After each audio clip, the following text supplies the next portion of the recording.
Have you ever thought to yourself, maybe I'm just too broken? I get that. Maybe your past mistakes, your failures, or regrets feel like shattered pieces scattered everywhere. And you wonder if it's even going to be possible to put them back together again. But here's what I'm learning, and here's what is true. Whether something can be restored really depends on whose hands it's in. I'll be honest, I'm not very handy. When something breaks in my house and I try to fix it, more often than not, I actually make it worse.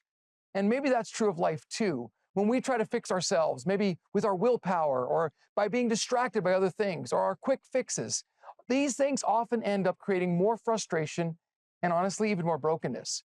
But in the hands of a master, nothing is beyond restoration, and God is the master restorer. He doesn't just glue the pieces back together, He actually makes them new, stronger, and more beautiful than before.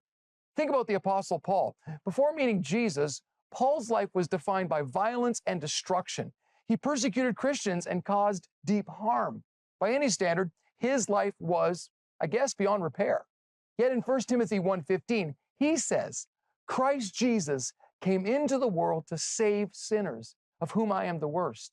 Paul didn't hide his brokenness. He brought it to Jesus. And in the hands of the Master, his life was radically transformed. What had been shame became a testimony.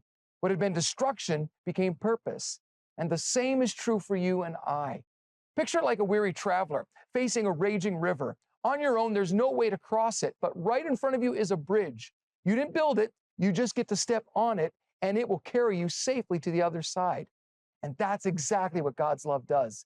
His grace is the bridge that carries you from your brokenness to your wholeness. And no one is too far gone. In the hands of the master restorer, nothing and no one is ever too broken.